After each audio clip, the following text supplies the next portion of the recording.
अमीर छात्र ने प्रयोगशाला में शिक्षिका का गला दबाया।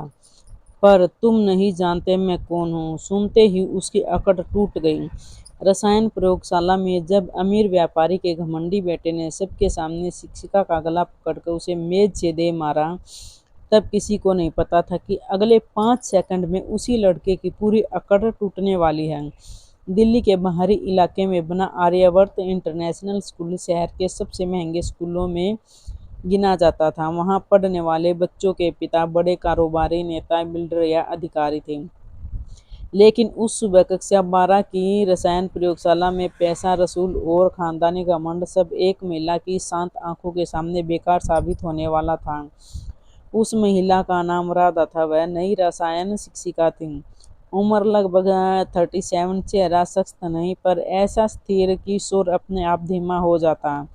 वह हमेशा पूरी बांह के सूती कुर्ते पहनती, बाल कसकर बांधती और चलते समय उसकी पीठ इतनी सीधी रहती जैसे किसी परेड मैदान में अभी से लौटी हो। छात्र उनके बारे में तरह तरह की बातें बनाते। कोई कहता वह बहुत घमंडी है, कोई कहता किसी बड़े दर्द से गुजरी है और कुछ बच्चे फुसफुसाते कि उसके हाथ पर छिपे निशान किसी साधारण हादसे के नहीं लगते। पर असली समस्या राधा नहीं थी। असली समस्या था राघव। राघव शहर के मशहूर बिल्डर विक्रम का बेटा था। स्कूल की नई इमारत उसके पिता के दान से बनी थी। इसलिए राघव खुद को छात्र नहीं मालिक समझता था। वह कमजोर बच्चों को धक्का देता, मेधावी छात्रों की कॉपियां छीनकर हंसता, शिक्षकों पर तंज कसता और फिर कहता मेरे पापा से बात कर लेना। कई शिक्षक चुप रह जाते, लेकिन नौकरी सबको प्यारी थी। लेकिन राधा ने पहले ही सप्ताह उसे चेतावनी दी थी। उस दिन प्रयोगशाला में अम्लक्षार अभिक्रिया का प्रयोग चल रहा था। शीशे के पात्र चमक रहे थे। हल्की तीखी गंध हवा में थी और पीछे की मेज पर राघव अपने 3 दोस्तों के साथ खड़ा मुस्कुरा रहा था। मैम, उसने ऊंची आवाज में कहा, आप सच में शिक्षिका हैं या बस सरकारी स्कूल में से निकलकर यहाँ रख दी गई हैं? कुछ बच्चों की हंसी डरकर गले में अटक गई। राधा ने बिना उसकी ओर देखे कहा, राघव, अपने पात्र पर ध्यान दो, मिश्रण गर्म हो रहा है। राघव का चेहरा तमतमा गया। मुझे आदेश मत दीजिए, मेरे पिता इस स्कूल को चलाते हैं। राधा धीरे से मुड़ी। उसकी आंखें ठंडी थी, लेकिन उसमें अपमान नहीं, चेतावनी थी। इस कमरे में तुम्हारे पिता का पैसा नहीं, अनुशासन चलेगा। बैठ जाओ। पूरी कक्षा जम गई। राघव के दोस्त उसे देखने लगे। उसका अहंकार उसकी गर्दन तक चढ़ आया। वह आगे बढ़ा, मेज से टकराया और दांत भींचकर बोला, नहीं बैठूं तो क्या करोगी? राधा ने कहा, गलत रास्ते पर पहला कदम हमेशा आदमी को छोटा कर देता है। राघव ने इसे चुनौती समझा। अगले ही पल उसे झपटकर राधा का गला पकड़ लिया और उन्हें प्रयोगशाला की धातु की मेज से जोर से बिड़ा दिया। एक कांच का पात्र का पास की गैस नली से हल्की सी फुसफुसाहट उठी और बच्चों की सांसें रुक गई। राघव गुर्राया, अब बोलिए, अनुशासन किसका चलेगा? तभी राधा की आंख बदल गई। उसमें डर नहीं था, वहां वह चुप्पी थी जो तूफान आने से ठीक पहले उतरती है।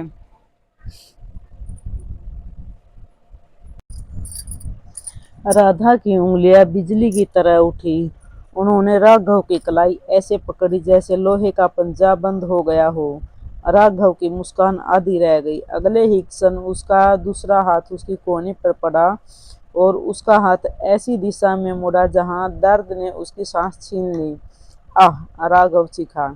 राधा ने खुद को छुड़ाया, घूमकर उसके पीछे पहुंची और उसका हाथ पीठ के पीछे जकड़ लिया। उसका शरीर मेज से टकराया। पूरा कमरा सन्न था। जो लड़का सबको डराता था अब वह कांप रहा था। माफी मांगो, राधा ने धीमे स्वर में कहा। राघव ने छूटने की कोशिश की पर पकड़ और कड़ी हो गई। माफी, उन्हें फिर कहा। सॉरी मैम, राघव टूटती आवाज में बोला। राधा ने उसे छोड़ दिया। वह लड़खड़ाया, अपनी बांह पकड़कर पीछे हट गया। उसी समय प्रयोगशाला के दरवाजे पर प्रधानाचार्य, 2 शिक्षक और सुरक्षा कर्मचारी खड़े थे। किसी छात्र ने घबराकर घंटी दबा दी थी, लेकिन असली झटका तब लगा जब राघव ने रोते हुए कहा, मैम ने मुझे मारा, मैं केस करूंगा। दोपहर तक उसके पिता विक्रम स्कूल पहुंच गए। उन्होंने प्रधानाचार्य के कमरे में मेज पर हाथ पटकते हुए कहा, उस औरत को अभी निकालिए। मेरे बेटे को छुआ कैसे? राधा चुप खड़ी रही। फिर प्रधानाचार्य ने प्रयोगशाला की रिकॉर्डिंग चलाई। वीडियो में राघव का हाथ साफ राधा के गले पर था, लेकिन वीडियो खत्म होने से पहले स्क्रीन पर एक और दृश्य दिखा। खुली गैस नली, कांपता ज्वलन स्रोत और राधा का पैर, जिसने संघर्ष के बीच चुपचाप गैस वाल्व बंद कर दिया था। कमरे में सन्नाटा छा गया। तभी राधा ने पहली बार अपनी पहचान पत्र मेज पर रखा। उस पर लिखा था पूर्व कैप्टन कैप्टन भारतीय सेना। विक्रम का चेहरा ऐसा उतर गया जैसे किसी ने कमरे की सारी रोशनी खींच ली हो। अभी तक वह जिस स्त्री को अपने पैसे से डराने आया था, वह सिर्फ एक शिक्षिका नहीं थी, वह एक महिला थी जिसे सीमावर्ती क्षेत्र में रासायनिक सुरक्षा इकाई के साथ काम किया था, जिसने घायल सैनिकों को आग और धुएं के बीच से निकाला था, जिसने एक विस्फोट में अपने दाएं हाथ पर गहरे निशान पाए थे और जिसने फिर भी बंदूक नहीं चौक चुना था। प्रधानाचार्य ने धीमे स्वर में पूछा, कैप्टन राधा, आपने हमें पहले कभी क्यों नहीं बताया? राधा की निगाहें वीडियो स्क्रीन से हटकर कमरे में बैठे बच्चों के चेहरे पर गई। कुछ रो रहे थे, कुछ अपराध बोध से सिर झुकाए थे और राधा अपनी कुर्सी पर सिकुड़ बैठा था। क्योंकि मैं अपने यहाँ पदक दिखाने नहीं आई थी, राधा बोली, मैं यहाँ बच्चों को पढ़ाने आई थी। विक्रम ने बात काटी, मेरे बेटे से गलती हुई होगी, पर आप भी गलती हैं। राधा की आवाज़ ऊंची नहीं हुई, फिर भी कमरे की हवा भारी हो गई। किसी शिक्षक का गला पकड़ना गलती नहीं, हिस्सा है। किसी इंसान को जाति, रंग, पैसे या पद से छोटा समझना गलती नहीं, परवरिश की बीमारी है। राघव ने पहली बार सिर उठाया।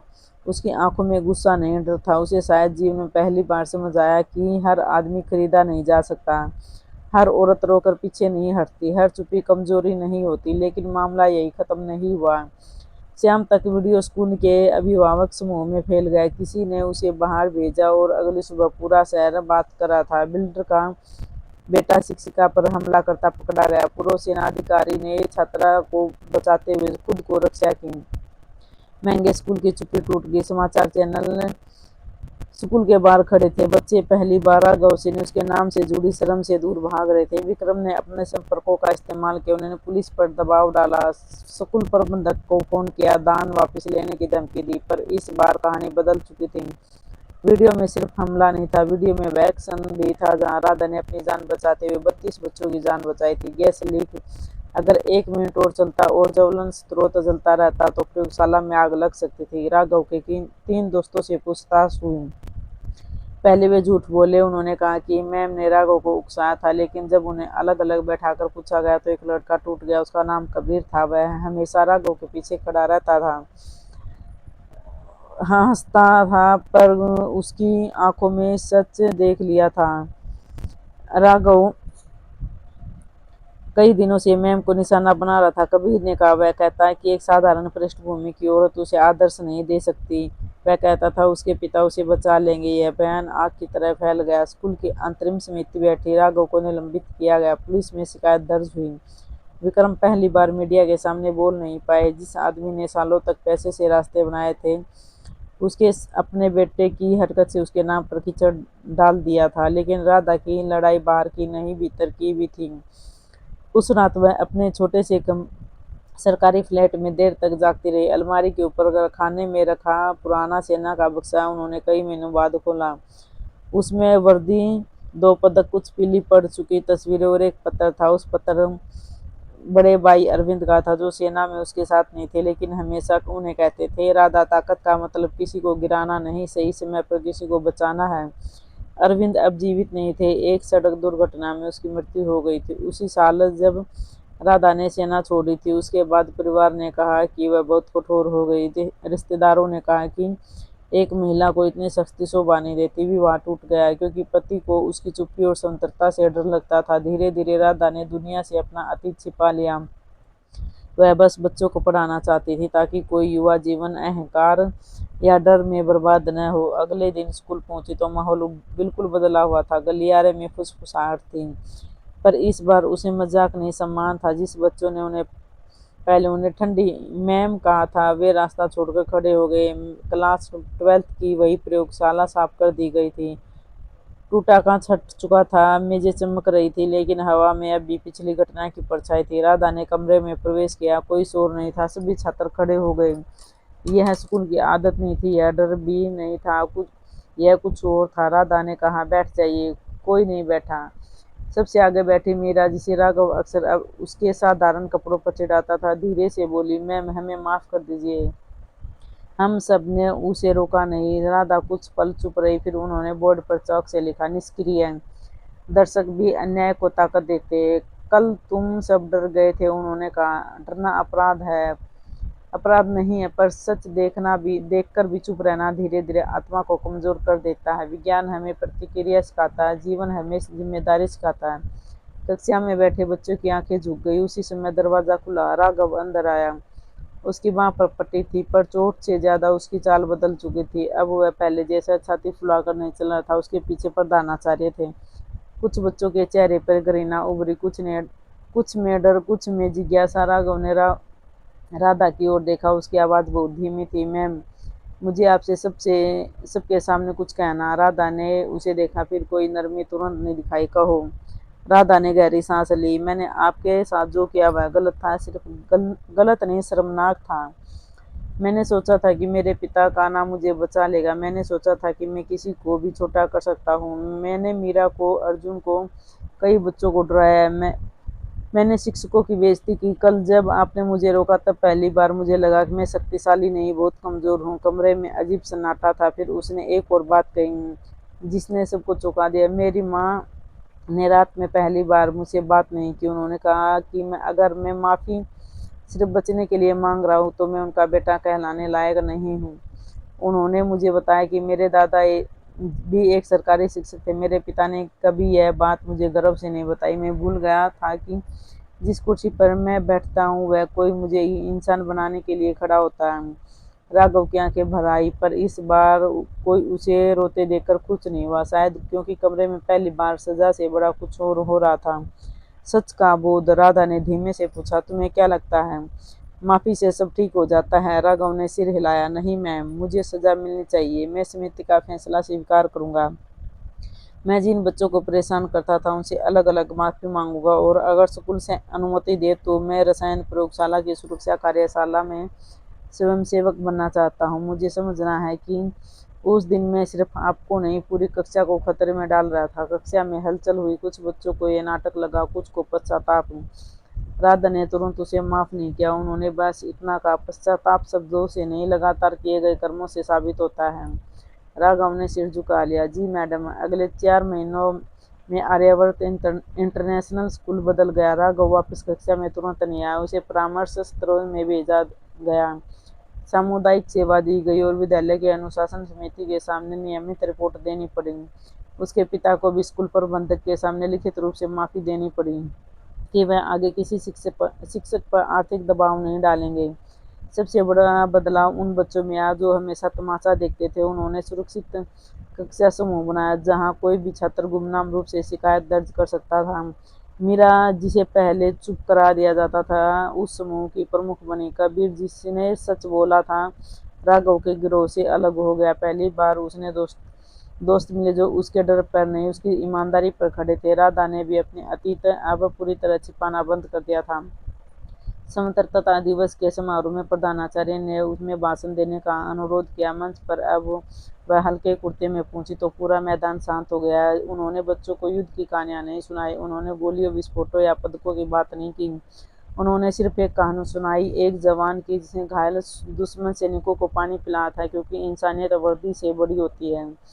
फिर उन्होंने कहा, ताकत का सबसे बड़ा नीच रूप है किसी कमजोर को डराना, ताकत का सबसे ऊंचा रूप है किसी डरे हुए को खड़ा कर देना। तालियों की आवाज लंबी चली। उस दिन राघव मैदान के पीछे खड़ा था।